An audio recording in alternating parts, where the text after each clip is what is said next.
Сайн байцгаана уу?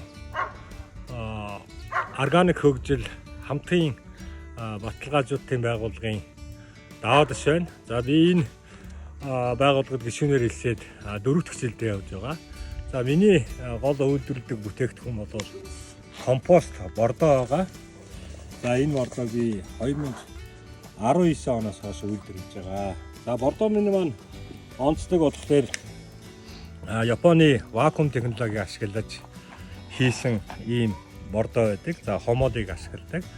За энэ бордоогоо жил болгон гацуурт компани лабораторид шинжилгээнд өгж стандартад нийцэж байгаа эсхийг нь шалгуулдаг.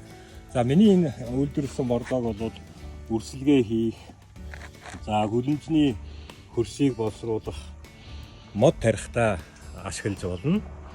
Энэ компост бордоог гүлэмжний хөрсийг боловсруулахдаа 1 м² газар 4-өөс 5 литрийг хийж өгөх шаардлагатай.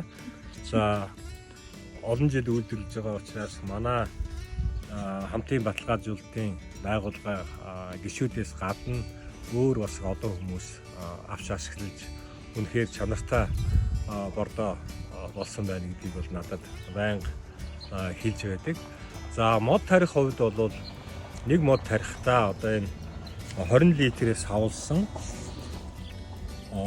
энэ компост бордоор нэг ширхгийг ашиглаж тарихад бол илүү тохиромжтой.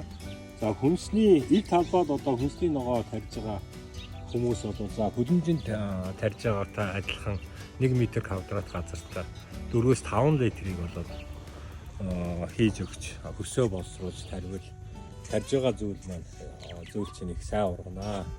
За ингээд та бүхэн сонирхуулж ярихад би энэ өөрийнхөө хашаан дотор байдаг 200 м² газрыг өөрийн хийсэн компостоор боловсруулж завхны улаан хальс саримсыг бол 2-3 жил дараалан тарьж үзэж байсан.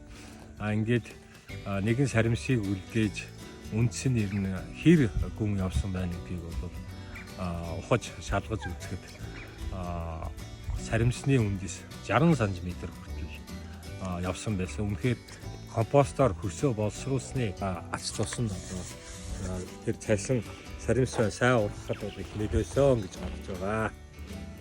Та болцоо нэр томорсон байсан гэлээ.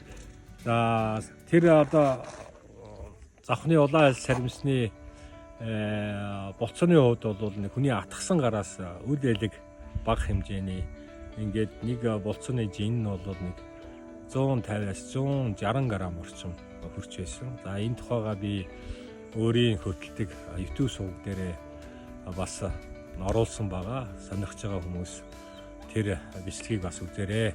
Тэр бичлэгийнхаа линкийг бас оруулъя. За баярлалаа. За